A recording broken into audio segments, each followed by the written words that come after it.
Welcome in and welcome back. We are here for a movie review. This will be the fifth movie review to appear on the channel. This is a movie review for, obviously, you knew this since you clicked on it, Batman Begins. And look, I've got 33 numbered talking points. And the reason for that being ironic will become apparent eventually at the end. At the end of this review, the reason for that being ironic will become apparent. But since there are so many talking points, we're going to go ahead and get right into things. Now, the way I do movie reviews on this channel is I do best scene, worst scene, and the Oscar goes to for the best performance in the movie. Then we talk about sort of the literature of the movie. And in this movie, we're going to talk a little bit about the cast as well, because with Christopher Nolan, you can always count on the cast to be extremely good. And then we're going to end things with a rating for the movie and a recommendation based on the text, based on the movie. I think we can all agree that movies are texts to some degree. So where do we start with this? The best scene in this is what would probably be considered an act. The last half of the first act. All the stuff with Ra's al Ghul, really. Starting as early in the film as he shows up, all that stuff is extremely philosophy dense. It is extremely well acted, and both Christian Bale as well as Liam Neeson do such a good job with their characters that you never for a moment question them. And I think that's important, especially in a movie that is as grounded in what could almost be described as reality as Batman Begins, while still being as fantastic as a Batman story has to be. The worst scene in this movie, it's just a line. There's no bad scenes in this movie, but as great as Gary Oldman is, and Gary Oldman is great as he is, the line, "I gotta get me one of those," is so awful, so miserable, that it could not have been performed in any adequate way. It is a cheap joke, unbefitting of this movie in its entirety.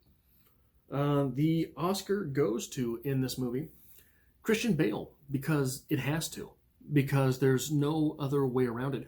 Without him working as Bruce Wayne and a believable Batman, and again, we will come full circle to this, Batman is the real person, whereas Bruce Wayne is the mask.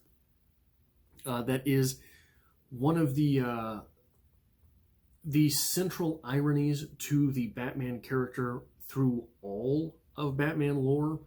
And Christian Bale pulls it off so well by basically becoming his character from American Psycho while he is Bruce Wayne. To a certain extent, his American accent, he moves his mouth very little. It's a weird thing that he does when he's Americanizing his voice. And he does a better job of that in the Batman voice. He has more articulation in the Batman voice. Say what you will about the Batman voice. The way he sort of expresses himself while the cowl is on is in a much more fluid fashion than he does as Bruce Wayne. And again, like I say, without that mechanism working of making the Batman not only the real person there, but the more relatable one. There are moments in this movie where you see him not in the cowl, but he's still Batman. Versus when he is Bruce Wayne, again, naked-faced, but walking around in a mask. Now, a little bit more about the cast here. One of the things that works so well, and the reason this movie works so well, is the dynamic between Michael Caine and Christian Bale. And part of the reason that works so well is that Michael Caine is so charming in the role of Alfred, and it would have been extremely easy to take this role of Alfred and sort of be a bumbling old man with it. But as talented as Christopher Nolan is, he would not have let that happen. Michael Caine can always be counted on to not be that disposable of a character. The next character that absolutely has to work for this movie to work is Liam Neeson. As look, there's going to be spoilers in this. I should have said this out front. The movie is basically 15 years old by this point. So is 15 years old at this point. So spoilers. Okay, if you haven't seen the movie, I don't know what you'd be doing. Nearly 6 minutes into this review in the first place. So Liam Neeson as Ra's al Ghul. Liam Neeson is always intimidating. Liam Neeson is always imposing. And he is, imagine if Sean Connery ended up playing bad guys. That's sort of the dynamic that you have with Liam Neeson. Sean Connery was one of those guys that commanded the scene. You know, whenever he was on screen, your attention was right there. Liam Neeson is much the same in that manner, in that regard. And the fact that he's able to do that and be the bad guy it's not all that easy to pull off. But never once do you doubt the fact that he is the bad guy. You also don't question him as a nihilist. All of the things that he spouts off, all the things that come out of his mouth, you believe this guy means those things 100%, which is important for this movie. Also, Morgan Freeman perfectly portrays the willfully aloof genius. This is a category of scientist that goes back at least as far as Einstein. The guy who's so brilliant that if he wanted to take 5 minutes and figure out what was going on, he could. But really, he just wants to do his work. And that is what Morgan Freeman does in this movie, to an extent. Now, once he is invited into the party, if you will, he is more than willing to take on... We see this at the end when he is regained his role with Wayne Enterprises. He is the chairman, basically. And as such, we are... So his character in this is sort of, ironically, because Bruce Wayne and Batman are the protagonist. But Lucius Fox is really one of our mechanisms into this. He is not willing to really tangle it up when he doesn't know 100% what is going on. He's pretty sure, it seems, that Bruce Wayne is not a bad guy. But until he really understands that, okay, we're on the side of good here, that's when he really dives into things. And he pulls that off miraculously. I can't stand Katie Holmes. It's the only point I really wanted to make on her. Gary Oldman is a chameleon. And he really does, in this film, portray the perfect amount of aw shucks. This is a role that changes through, now that we have all three of these movies in this trilogy, it is important to look a little bit, at least, at how his character changes through the movies. And it does. He becomes a much larger role player. He becomes a victim in the next movie in the series. And he becomes someone that is semi-triumphant through the third movie. But that growth of character is only possible because Gary Oldman sells it so well. And in this movie, it starts as an aw shucks type of performance. There is that scene when all hell is breaking loose and Batman sort of flies over and he waves at him. So that is important for this to be pulled off as well. The last character that I want to comment on. Look, the first time I saw this movie, I had seen Cillian Murphy. I'd seen Murphy a couple times before, but he wasn't really an actor that stood out to me. And the first time I saw this movie, in 2005, I couldn't remember. I was a little bit out of I couldn't remember what Scarecrow's real name was. So I had no idea he was playing Scarecrow at first. But the first time you see him on screen, you know he plays a much bigger character. And that is something so any audience member that saw this immediately understood, you've got to remember that guy. And that's important. That is an important thing that is easy to really sort of overlook in a movie that is this masterfully done. Now I'd like to talk about some random things that I noticed this time through the movie before really getting into the nuts and bolts of discussing the themes and whatnot, symbolisms and whatnot that are in this movie. So moving along here, one of the first things that really sort of I want to comment on is that there are some great lines in this movie.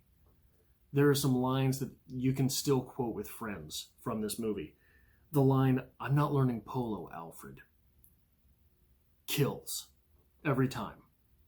That is a quotable moment that you can use outside of a movie, and it is something that could have become a catchphrase from this movie. But the one thing that really I think sort of stuck in pop culture from this movie is the line, "They don't like falafel." That line still gets quoted. That line still gets thrown around. And another one that is really powerful is "Swear to me." That was such a simple line. I swear to God, swear to me. What a simple turn on a phrase that is so common. That simple turn on it, that simple twist, is massive when it comes out in a bit of dialogue. Moving along, I mentioned already that this movie is 15 years old. One thing that's funny to think about. This movie, in 2020, when I'm doing this review, this movie is as old today as Batman Returns was when this movie came out. Maybe even Batman Begins. So you're talking, okay, so basically in the middle of the two. Basically Batman. The original with Michael Keaton.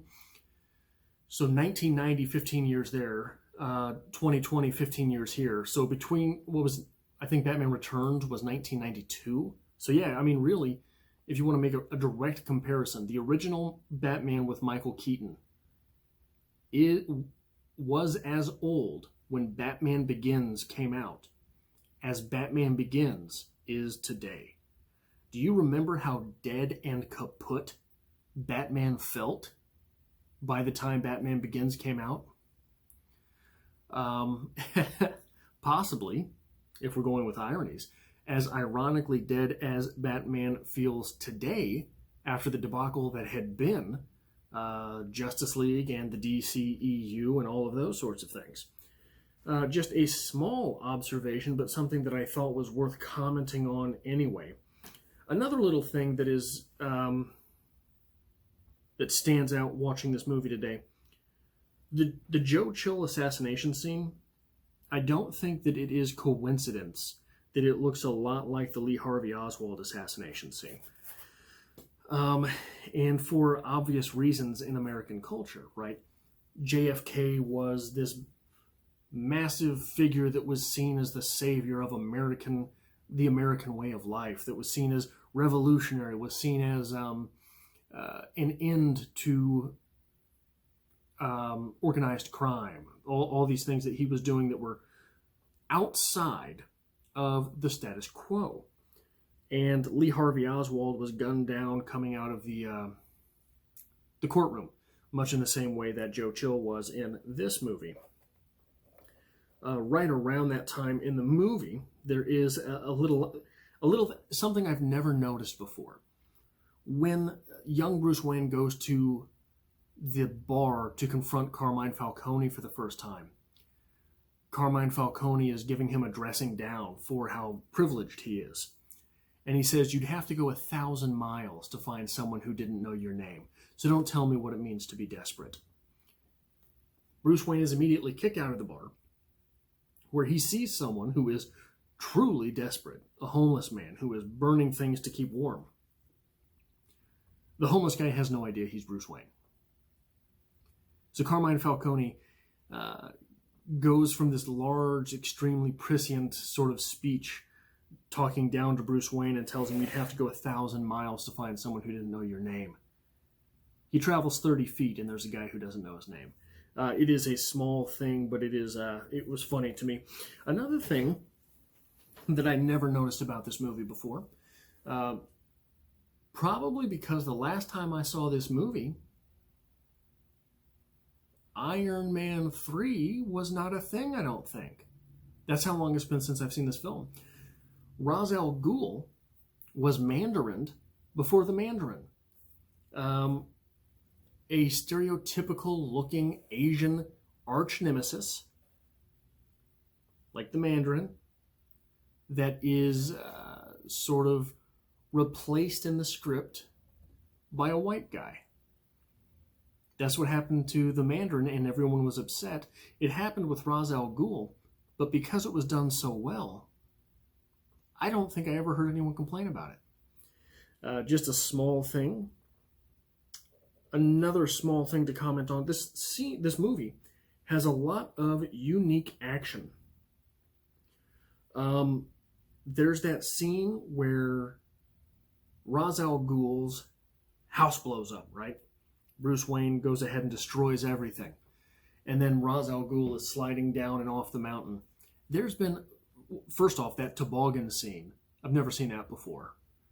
Second off, there's been 1,000 scenes in movies where someone is saved from falling off of a mountain or a building or high place, etc. There's been 1,000 times that's been done in movies. I've never seen it like this, where he's got the, I can't remember what it's called, the thing on his arm, and he catches himself on the bricks, or not on the bricks, on the mountain itself, and then literally curls Ra's al Ghul up to him. That was particularly impressive because it is a scene that I've seen 1,000 times, but I've never seen it done that way, which is something you can always count on Christopher Nolan for. And it reminds me a little bit of, and I hate to bring up the Marvel Cinematic Universe during this, but Captain America Winter Soldier. So for example, the chase, there are a lot of action scenes that you've seen 1,000 times that are done so uniquely in that movie. Like the chase scene at the beginning with Samuel L. Jackson trying to get away. Nick Fury, Samuel L. Jackson. Like, he's in that movie just playing Samuel L. Jackson. He might as well be.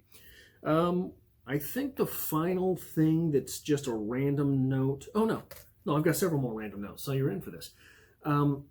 It's 15 years later, and I still want to know what that green drink is that Alfred brings Bruce Wayne. That is a question that haunted me for so long. I want to know what that goddamn drink is. What is it that he's drinking? If anyone knows, let me know, because I want to get one and see if it gives me superpowers. The tumbler, most definitely a Tesla. If you look at the specs inside, if you look at all the technology, most definitely that thing is a Tesla. Another small observation, the line from Thomas Wayne when he's dying, "Don't be afraid," the most terrifying line in cinematic history. The look on his face, the fact that he dies with his eyes open, and such a creepy last line. Yeah, unforgettable. Completely unforgettable. Now, let's talk a little bit about what's actually going on here. A little bit about the good stuff. This might not be the greatest movie possible, but it is possibly the greatest Batman movie that ever could be. Number one, seminal to understanding Batman is the origin story. You've got it in here. You've got the scene where his parents die. You've got the scenes where he was a rich kid. You've got all of those things. Then you've got him deciding to run away. You know, when this movie came out, I think it was not in the larger consciousness about this character that he actually disappeared in that way. And we're going to get back to this idea of disappearing. I think it is seminal to the character, not just for the Batman part of this character, but also for his larger acceptance. So it is interesting that it was not, I don't think, as largely known before this movie as it had become. But also, through this movie, you understand better a lot of the little things about Batman. You understand Batman has all these gadgets. You get to see him inspired for these gadgets. He's got the listening device, and that cuts to him ordering the earpieces. He's got all the little things that he finds along the way. The explosive device that comes back from when he was with Ra's al Ghul, because it emits all the smoke. It's an explosive device that does not necessarily maim or kill, which is also important to the Batman character. You get the entire ethos of the Batman character through this film, as well as multiple Batman villains, which is something that, let's face it, Batman is most known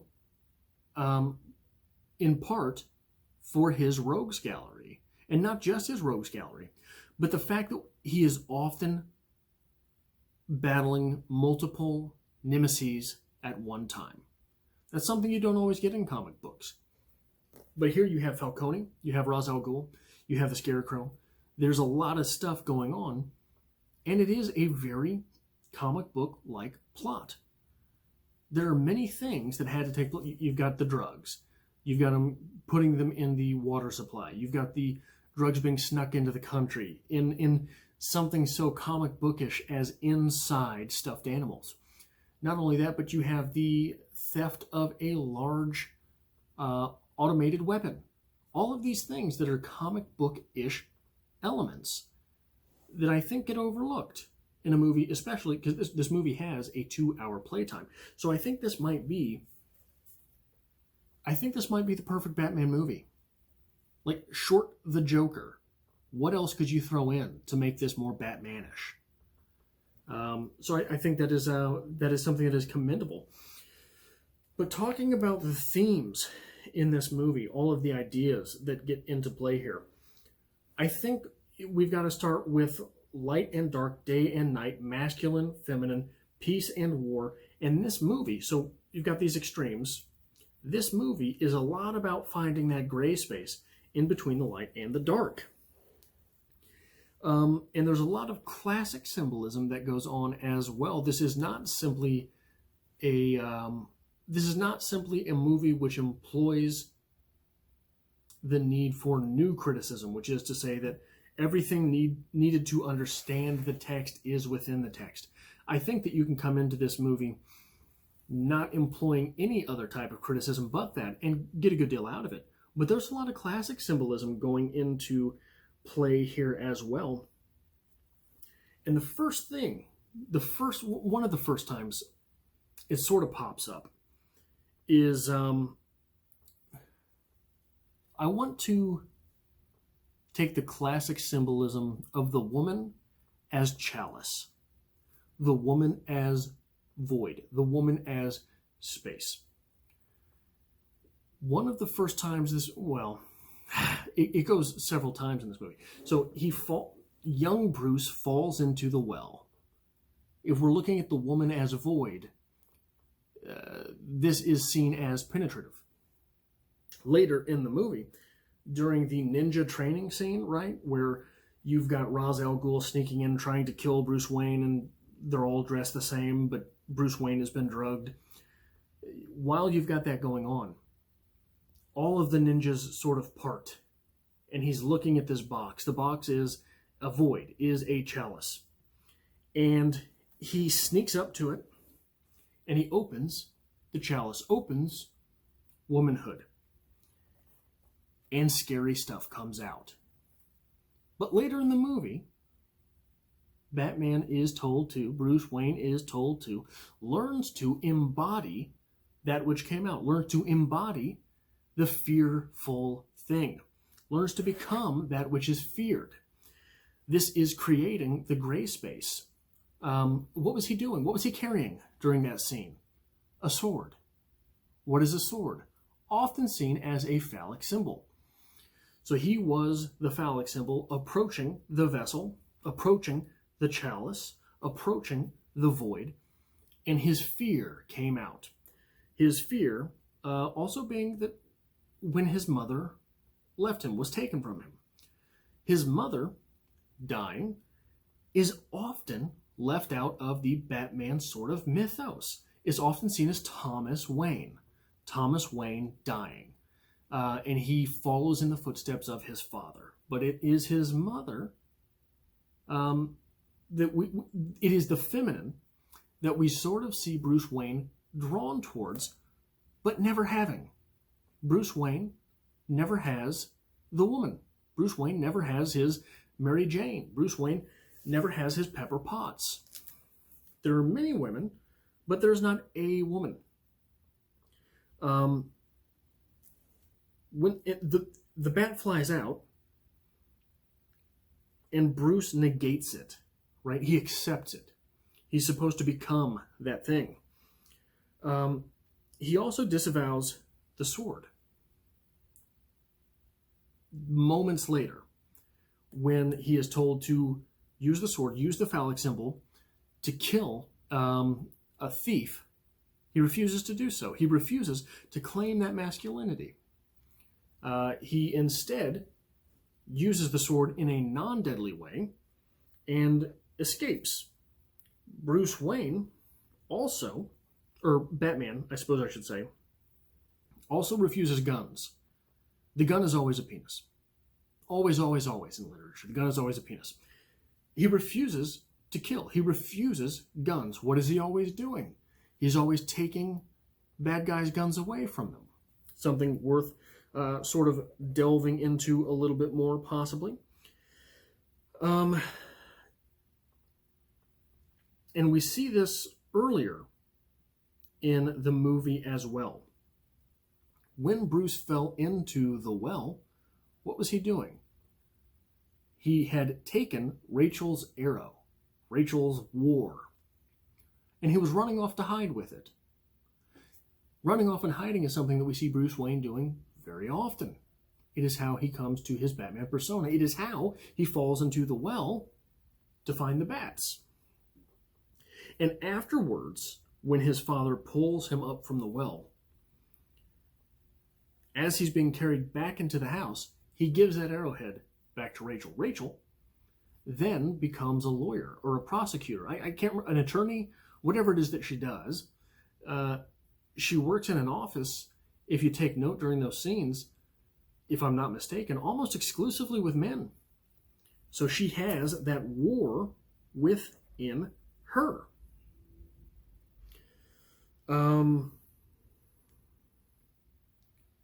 So we're left with the question, why bats?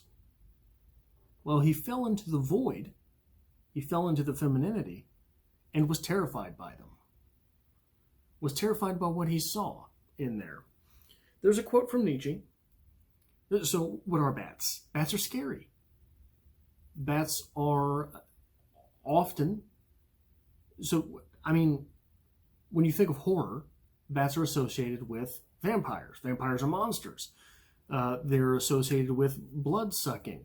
Blood-sucking is monstrous. It is to degenerate the person into something else.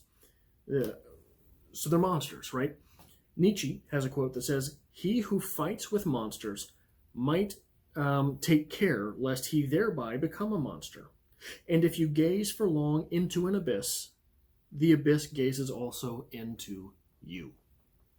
He struggled with his inner demons so long, did Bruce Wayne, that he became them. and the abyss stared back into him. The abyss, the void, the feminine. Another small Nietzschean thing in here is when Bruce is training with Ra's al Ghul, Ra's says to him, "Your parents' death was not your fault. It was your father's." And this fires Bruce up. This makes Bruce very angry. Very angry.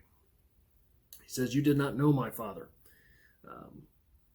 The main point behind what Ra's al Ghul was saying there was he says, so Ra's asks him, Bruce tells him, "That man had a gun, my father didn't." So Ra's al Ghul asks him, "Would that stop you?" To which Bruce replies, "I've had training." And Ra's al Ghul replies, "Training is nothing. Will is everything." Will to what? The will to power, perhaps? Again, we do not question Liam Neeson as this nihilistic character. These are themes which were just brilliantly woven into this story. But another thing that I think is important to observe here is the dichotomy between alpha and sigma. The alpha male, I don't really believe in the alpha male, beta male sort of thing, but there are personality types. I do believe in the alpha personality type. I believe in the beta personality type. And I believe in the sigma personality type. So what is the difference between an alpha and a sigma? Alpha personalities and sigma personalities are often both successful, at least insofar as they would define success. The difference is alphas play by the established rules. These are your Captain America type characters. These are your Superman type characters. These are characters that say, okay, this is how society runs. I will be the good guy. And if there happens to be people applauding at the end of the day, hey, it's just what it is. It is what it is, right? Sigmas say, hey, your system is broken. We get that line from him speaking to Rachel when Rachel is trying to say, look at what the city has become. We have to use, so Rachel is an alpha type personality. We have to use the structures as they stand in order to make things better. And if there happens to be people applauding at the end of the day. Sigmas say, I want the best possible outcome. I'm going to do what I think I've got to do. Sigmas are your Wolverine type characters. Sigmas are your Batman type characters. They are successful, at least by their own standards, and they make the rules to the game. Superman wants to put prisoners behind bars. Batman wants to scare the ever-living hell out of anyone who might do something bad in order that they decide not to. Captain America does not enjoy the surveillance state, right? So this is where Captain America Winter Soldier, he says this is not the way that society is supposed to run. And he is then able to say, this is my stance. Batman takes two stances. He takes the stance as Bruce Wayne, and then he takes the stance as Batman. So this is sort of the alpha versus sigma dichotomy that happens in this movie. And another thing that's going on here is the ability for the sigma to really seek out something which is not condoned by regular society. So in the West, we sort of see the East as being mystic, as being mysterious, as being possibly dark. I don't mean today, I mean sort of classically. the Eastern world is seen as magical. There's a lot of paranoia about things from the East. But in reality, China had writing long before the Western world. There was some level of ubiquity to literacy in China way before there was in the Western world. And this gets sort of into the magic is technology you don't understand type of argument, right? So even something so simple as ubiquitous nature of literacy. So to someone who can't read, if you're following someone who sees all these signs and understands where to go, that seems like magic. It's casting a spell. That's sort of where a lot of this terminology comes from when you're talking about magic. Casting a spell is literally to spell it in a way that others can't read, to give directions to something that might heal or might destroy, but to pass that message on in a type of writing that others cannot understand. So the flower that young Bruce Wayne is to pick, this is not simply symbolic. The flower that he's supposed to pick up on the way to Ra's al Ghul's place, where they can Netflix and chill, is not in order to say he did it. I did this hard thing. There is actual utility in that flower. That flower is a hallucinogenic. So it is a hallucinogenic that causes knowledge to be unlocked. Knowledge of the fear, knowledge of the self, knowledge of one's own abyss, into which if you gaze too long, it will gaze into you. We got to remember that. So the next thing, sorry, I've got all these talking points numbered out. I'm trying to figure out where I'm going. Oh, right. So if we're talking the difference between East and West, one thing, so Batman is American.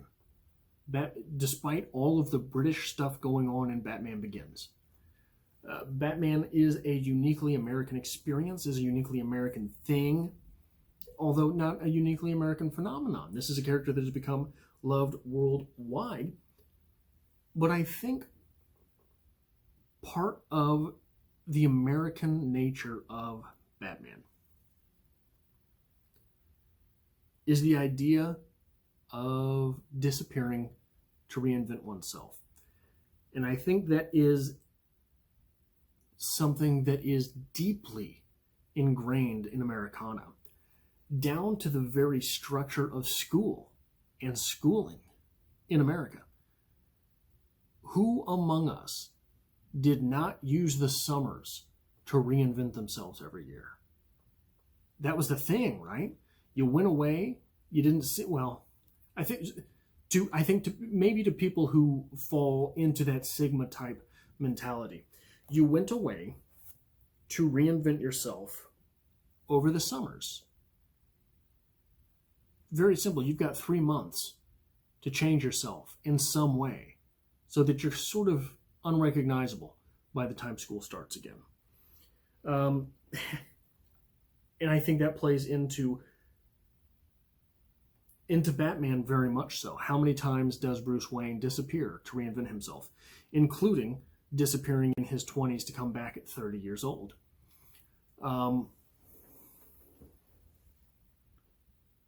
So, sorry, I got a notification on my phone there.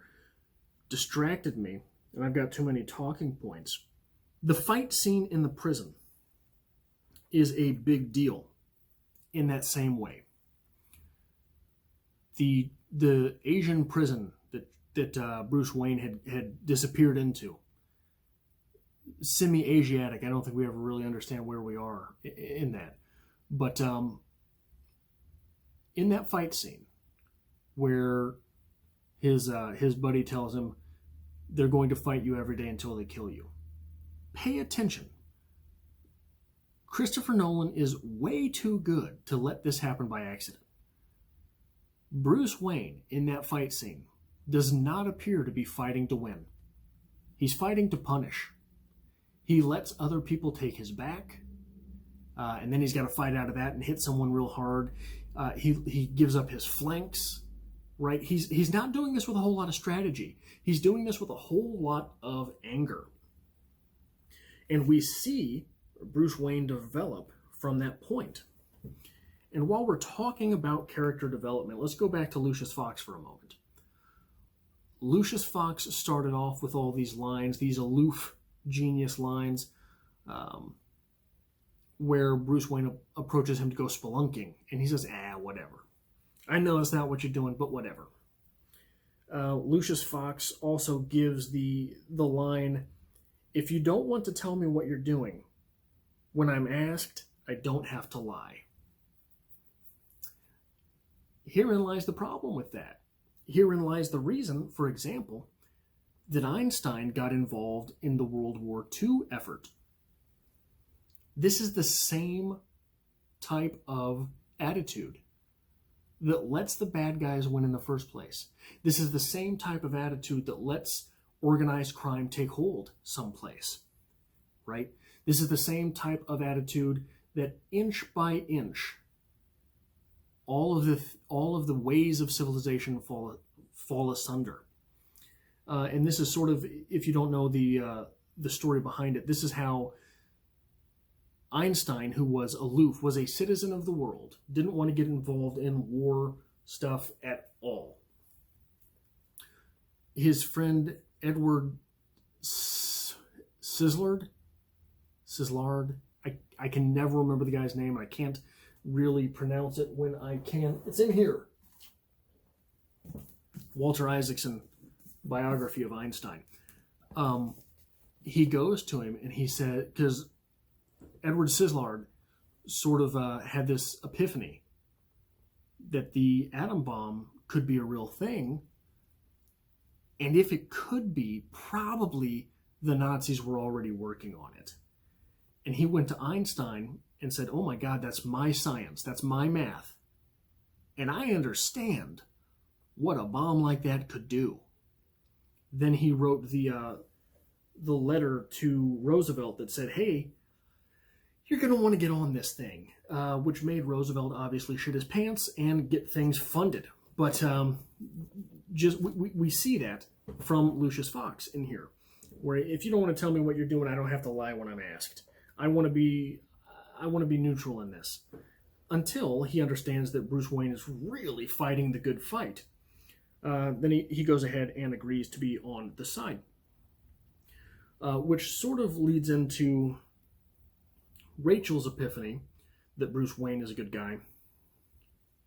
And because of it, she refuses to be with him. Sort of a dick move. And I thought that was maybe the most three-dimensional decision by a character in this movie. Rachel didn't want anything to do with him because he had become consumed with the problem that was Gotham. The problem that Rachel allowed to take over her life as well. The problem, which is something that is sort of downplayed in this movie, something which sort of loses emphasis along the way, the same problem to which Rachel loses her boss, which we also see is probably her lover. So it's strange that she makes that decision. And I'm not sure we ever really understand why. But the final little talking point about classic symbolism that I have to mention here. Let's not forget, this is a movie about reinvention. It's also a birthday movie. Most of the movie happens on Bruce Wayne's birthday. We have his birthday party happening when Ra's al Ghul breaks in. But not just any birthday. It's Bruce Wayne's 30th birthday. If I'm not mistaken, and feel free to correct me if I am mistaken, it happens pretty often when I talk about these topics. Am I wrong that Jesus, it is commonly accepted that Jesus founded his church when he was 30, founded his ministry, I guess I should say, when he was 30 and was crucified at 33 talking points. But yeah, so so at 30, Jesus embodied the Christ. At 30, Bruce Wayne is really coming into embodying the savior of Gotham City. Someone who will, in fact, sacrifice himself for that city. And the final thing I want to talk about before getting into rating and recommendation based on this movie. This movie, I know Marvel does all the post-credit scenes and all that sort of thing. This movie, to this day, has the greatest stinger in comic book movie history. When Batman is handed that playing card of the Joker. And not just that, but what leads up to that is the conversation about escalation. We carry guns, they buy automatics. We get bulletproof vests, they get armor-piercing rounds. You're walking around in a goddamn mask. What kind of escalation does that cause? That is a sentiment. I'm 99.9% positive that sentiment had never been discussed in comic book movies. I don't know how often it was discussed in comic books, period. That theme of escalation. And when I say, I mean discussed. You saw it happen on the pages. When there's a superhero, all of a sudden there's supervillains. But I had never seen it articulated in that way. And you have, in that discussion, the perfect counter to all of those points. We carry guns, they buy automatics. That trumps. We wear bulletproof vests, they get armor-piercing rounds. That trumps, that's a trump card. You're walking around in a mask. Here's the Joker, that's the trump card. So that is a very impressive little turn for a movie to take, something that you only see in a Christopher Nolan film. You have to give so much credit to Christopher Nolan here. Rating and recommendation based on the text, I give this 92 falafels out of 100. One of my friends here on the channel called me out a little bit. I made an Ask Adrian Anything where I talked about movies that changed me, right? And I listed out The Dark Knight as a movie that I can watch at any time. I completely forgot about Batman Begins. And I've always said, look, The Dark Knight's a better movie. Batman Begins is a much more Adrian film. Batman Begins is something that, sure, you can watch The Dark Knight at any point. It's not real. If you really take the texts of the film as seriously, there's a lot going on in The Dark Knight. I think Batman Begins is a much more inspirational type of story, is a story that is much more able to be grafted onto everyday life. There's always room for someone to reinvent themselves. There's always room for that to go on. And if there's not, you have to run away and make it. If you have to reinvent yourself, you have to run away and make that space from life to reinvent yourself. And I think that is articulated beautifully through this film. So I give this 92 falafels out of 100 because it's so good. And again, this is a movie that it's 2 hours in runtime, not including your credits. There's 2 hours of stuff going on, and every minute matters in this film. There's some boring moments. but every minute matters in this film. And a rating based on the text, it is, you've got to see Iron Man if you like this. The first Iron Man, it is the origin story for Iron Man.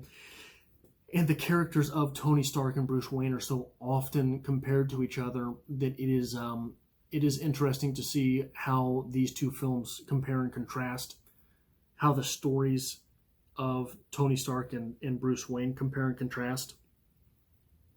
And really, when you look at how difficult it was to update the Iron Man character's story to be contemporary. The Bruce Wayne character's story could happen at any time. It doesn't need to be updated. But we really... This film takes place, and I never even mentioned this, this film takes place in a steampunk alternative type of reality. Look at all of the Gotham scenes as they take place. You have very destitute underbelly of a city, but the Wayne Enterprise building is a shining beacon of hope at the center of the city, and the train is futuristic technology. While you have this suffering underbelly of the city, where you have all of these, it looks like a steam-powered city. Everything's always smoking. There are people living on top of each other. It looks very turn-of-the-century New York. And not this century, the last one. So it takes place in a nether time, despite the fact that you can transplant this story anywhere. You don't have to update the Batman origin story. You don't have to update the location. You don't have to update the timeline. But you still do it almost every time the story is told. Or you still make this story take place in this weird semi-alternate dimension. Right? Little bit of a different world. Speculative fiction New York, if you will. But that is all that I have for this review. Yeah, that's right. Again, this is the 5th movie review that has happened on the channel. I will get into more movie reviews in the future. Let me know how this worked for you, and I hope to see you back for the next movie review.